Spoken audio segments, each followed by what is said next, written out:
BJP cadre మీద అకస్మాత్తుగా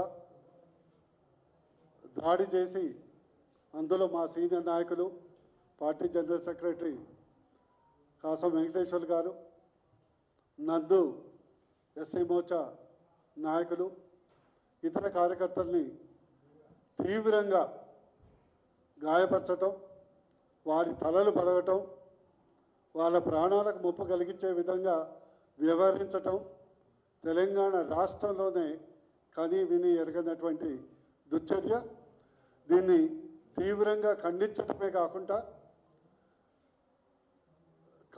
తెలంగాణ ముఖ్యమంత్రి రేవంత్ రెడ్డి గారు మరి కాంగ్రెస్ నాయకులు ఇది మీరు ఎందుకు ప్రోత్సహించారో కానీ దీని ఫలితం చాలా మున్ముందు తీవ్రంగా ఉంటుందని ఈ సందర్భంగా హెచ్చరించడం జరుగుతుంది.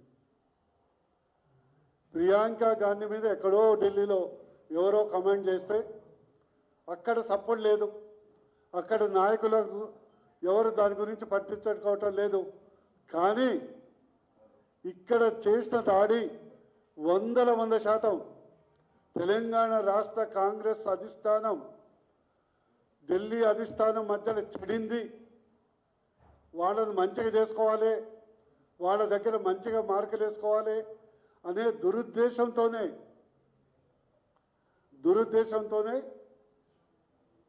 దాడి చేశారని మేము భావిస్తున్నాం. ఇలాంటిది పునరావృతం కాకుండా చూడాలని మేము హెచ్చరిస్తున్నాం.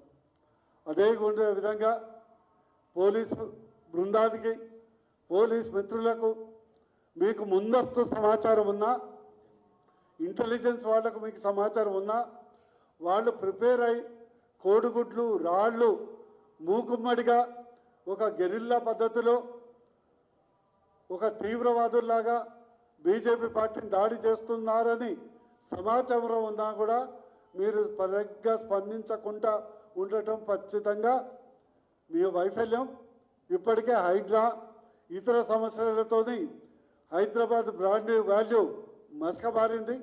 ఇలాంటి ఒక వైలెంట్ పాలిటిక్స్ మంచిది కాదని మీ అందరికీ మరోసారి హితవు పలుకుతూ ముగించే ముందు నా యొక్క సలహా, బీజేపీని టచ్ చేసి బతికి బట్టగట్టినట్టు వాళ్ళు ఎవరూ లేరు.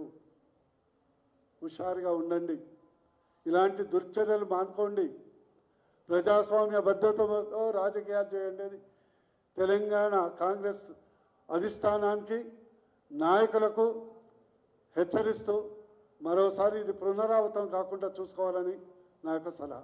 Thank you.